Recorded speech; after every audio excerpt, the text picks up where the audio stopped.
Вопрос путешествия Юлиана, безусловно, это один из таких ключевых источников для медиевистов, кто занимается проблемами истории и также этнической истории народов Урала-Поволжья, Волга-Камья. Вот. И, собственно, здесь этот источник, сведения, которые оставил и Юлиан, ну, здесь не только Юлиан, дело в том, что первую его историю, первое его письмо переписывал некий Рикардус, то есть именно он представлял это как отчет. То есть в данном случае мы имеем в виду, в данном случае, не одного автора под этим термином, под письмом Юлиана, а двух авторов, и самого Юлиана, и Рикардуса. Вот. В чем же суть? В том, что считается, что якобы Юлиан совершил путешествие Волга-Камья. Он оказался в большом болгарском городе, где, собственно, изначально он шел искать прародину венгров и так далее. Он пересек достаточно тяжелый переход у него был через так называемые калмыцкие степи, приволжские степи, то есть потерял много соратников. Он пришел наконец-то в Болгарию, он посетил один большой болгарский город, название он не дает. Там он встретил женщину, которая говорит на совершенно венгерском языке, и эта женщина, собственно, показала ему, в какую сторону надо идти для того, чтобы он смог достичь, собственно, тех самых венгров-язычников. Он их посетил, они водили его по поселениям, он, собственно, говорил, что, собственно, вот они говорят на нашем языке и так далее, то есть на венгерском в данном случае. И, собственно, потом он вернулся. Собственно, многие ученые на этом выстроили достаточно, как им кажется, стройную схему, где, собственно, считается, что якобы он пересек Волгу, он попал на заволжские территории, то есть основную территорию Волжской Болгарии. Вероятно, он посетил Беляр, считается. Затем в Беляре он встретил, собственно, вот эту венгерскую женщину, и дальше он последовал далее на восток, и на востоке он обнаружил как раз эти самые венгерские поселения.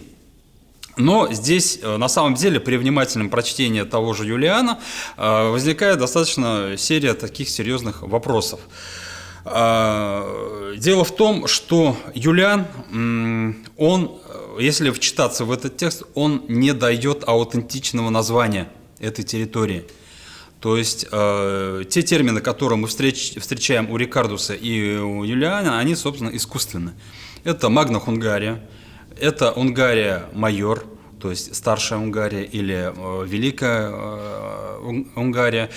Они, собственно, совсем даже обыватель, в принципе, поймет, что это искусственные термины, а это не настоящие, не аутентичные термины. Это, во-первых. Во-вторых, но даже когда он начал посещать эти поселения, он даже их не называл Магна Хунгария или Унгария-Майор. То есть, представляете, человек пересек достаточно большое расстояние, потерял много людей, много испытаний пережил. И вот он, наконец, достигает, его нога ступает как раз тех самых вожделенных земель, и почему-то он называет их совершенно нейтральными терминами. Это территория, это земля, где проживают венгроязычники, это селение. То есть термины нейтральные, он не говорит: я пересек, я наконец достиг вот в этой великую Венгрию, Магна-Хунгарию и так далее. Это второй такой сомнительный тезис. Третье, наверное, это связано с тем, что причина его отъезда. С чем связан его отъезд? Многие ученые немножко домысливают, что ли, за Рикардусом, за Юлианом, и говорят, якобы вот он узнал там ценные сведения о монгольском нашествии, и он поспешил вернуться обратно. Но Юлиан, на самом деле, безусловно, он добыл очень значимые, очень важные сведения. Но Юлиан-то сам говорит, точнее, Рикардус, Юлиан сам обозначает, по какой причине ему пришлось вернуться. Это интерес князя Рутенов, то есть русского князя. Я сомневаюсь, что какие-то интересы русских князей в то время простирались до Волги и даже тем более на Закамье, и тем более на юго-восточное Закамье. То есть это просто нереально. Да, и, собственно, потом Юлиан Дальше идет описание о том, как он возвращался. Он возвращался по реке Мордовского царства. Река Мордовского царства, ну, по моим представлениям, мне кажется, может быть только одной рекой. Это река Сура. Это река Сура, правый приток Волги. Он находится значительно западнее. Это приволжские территории. Вот. И, конечно же, далеко от, собственно, юго-восточного Закамья. И, собственно,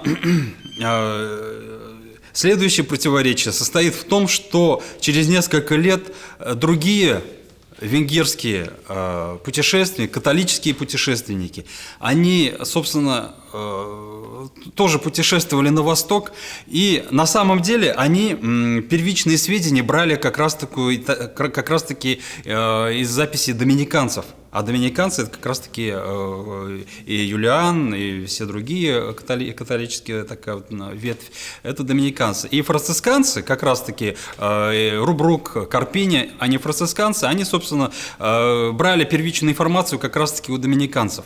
И вот они взяли информацию, они знали, что что-то находится, какая-то прародина современных венгров-католиков находится где-то на востоке.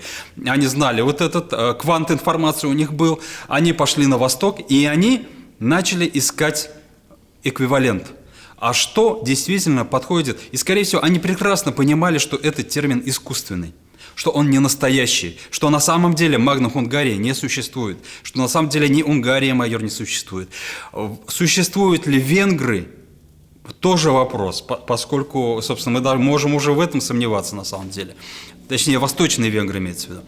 Вот. И таким образом и Рубрук, и Карпини, пройдя южнее Урала, они, собственно, искали эквивалент, а что находится на севере. И, собственно, эквивалентом оказалась одна территория Башкирия. Поэтому, собственно, они и в своих записях, и оба, и Карпини, и Рубрук, говорили о том, что вот там Баскарт находится. Баскарт значит Магна Хунгария. Баскардия значит Унгария майор. Ну, Магна Хунгария, они уже там конкретно уже именно Магна Хунгария употребляли. И таким образом создалось такие в историографии, или, так можно сказать, в стерософии в широком смысле, да, именно западной, сформировалось две такие традиции восприятия вот этой некой территории на востоке. С одной стороны, это Башкирия есть Магна Хунгария, а с другой стороны, это просто Унгария майор или Магна Хунгария. То есть это францисканская традиция и, собственно, доминиканская традиция.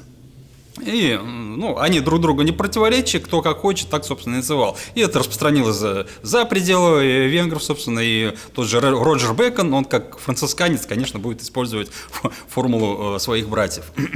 И чем же, и мне кажется, этим и объясняется тем, что почему те же самые братья-католики, они первичную информацию брали у своих же братьев, но это все равно братья, хоть доминиканцы, хоть другой орден, все равно это им братья. Но почему они им не доверились вот этим знаниям? Почему они не поехали на эту территорию? Они не видели ее. Почему они не доверились Юлиану, который, как он сам говорит, что он якобы там был? А скорее всего, они прекрасно понимали искусственность этого термина, и скорее всего, они понимали, что в тот период формировалась, именно в XIII веке, формировалась некая такая венгерская какая-то традиция, наверное, историческая традиция. На самом деле Юлиан, наверное, больше описывал историческое сознание венгров западных, только используя, собственно, вот эти все какие-нибудь рэперные точки на Востоке. То есть он описывал восприятие западных венгров своей прародины. Скорее всего, так и происходило. И, собственно, францисканцы это прекрасно понимали. И когда они проезжали мимо, они свою информацию сверяли с информацией своих те, кто их сопровождал, монголов, например. А монголы, ну, скорее всего, они знали, что кто там проживает и как. Они сказали, ну, там Башкирия. Ну, раз башкиры проживают, скорее всего, их и назвал тот самый Юлиан, скорее всего, и назвал термином Унгария или так далее. Что же касается непосредственно путешествия, то мне представляется, учитывая то, что и причину отъезда Юлиана, и там, где он был, характер его хождения и так далее, скорее всего, он Волгу не пересекал, он остался на правобережье Волги, скорее всего, там какой-то большой булгарский город, но большой, опять-таки, это понятие относительное. Понятно, что Ашеля, возможно, в то время не было, но там есть ряд других претендентов, которые могли потянуть, ну, если на небольшой, то на значимый булгарский центр, ну, например, городище Золотаревка, да, это последний форпост, последний булгарский форпост во время монгольского нашествия, да, то есть это был значимый центр в любом случае, да.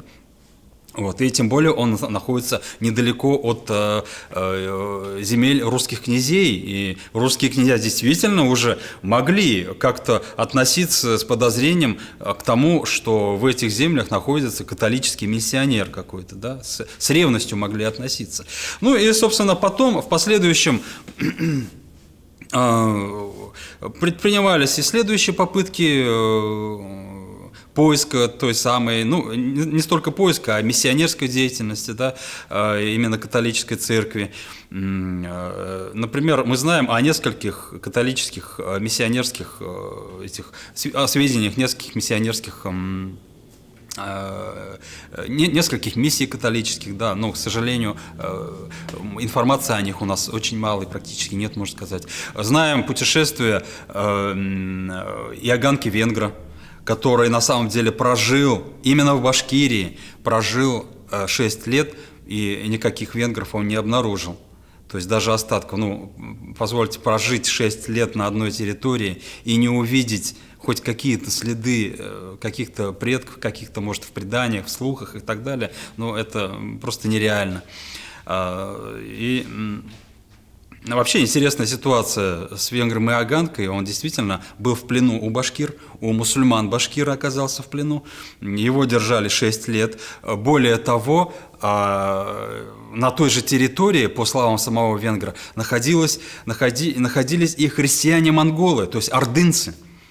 Но даже ордынцы, симпатизируя католикам и ненавидя башкир-мусульман, все равно не могли освободить его из башкирского плена. Это тоже загадка, я думаю, над этим имеет смысл рефлексировать. Какие же отношения были между, казалось бы, подчиненными башкирами, мусульманами и как бы их администрацией, их христианской, несторианской администрацией ордынской, что вдруг башкиры берут в плен католика, почти что брата несториан, да, держат его 6 лет, и ордынцам с большим трудом удалось его оттуда вытащить. То есть, возвращаясь уже непосредственно к путешествию Юлиана, как я уже сказал, многие действительно сформировали достаточно такую концепцию, где говорится о том, что вот якобы юго-восточное Прикамье, Приурале, это, собственно, территория венгров, здесь и, пожалуйста, вот археологическая культура представляется, здесь и, собственно, источник Юлиана, и здесь источник Юлиана оказывается самым главным. Хотя, казалось бы, человек изначально с таким, можно сказать, с иррациональным взглядом, что ли, на мир, это же миссионер, это человек религиозный, да, и этому мнению мы противопоставляем мнение путешественников, мнение государственных деятелей, как, например, того же Ибн Фадлана, например, да, и других путешественников. В целом, с чем связан такой действительно большой интерес и к путешествию Юлиану, и вообще к интересу вот разработки вот этой концепции о нахождении венгров в Приурале и так далее. Ну, она связана с достаточно таким субъективным взглядом, со взглядом с точки зрения такого национального проекта. Имеется в виду в первую очередь национальный проект венгерской нации. Ну, здесь, наверное, не только венгерской нации, но и в целом венгерского этнического культурного дискурса, поскольку вот эта тенденция, вот это такое направление постоянного поиска первопредка, он всегда, он практически пронизывает всю венгерскую национальную культурную идентичность, начиная от того же XIII века, тот же Юлиан и так далее, заканчивая современными проектами, когда уже действительно маститые ученые, все равно они обращаются, и это действительно заказ такой есть от венгерского государства и так далее. То есть национальный проект, и мы должны, мне кажется, рассматривать это в том числе, вот такой интерес, может быть, это, безусловно, это положительные моменты есть, да, все-таки исследуется, собственно, современная территория, история. И, безусловно, мы должны рассматривать это в таком особом таком ракурсе.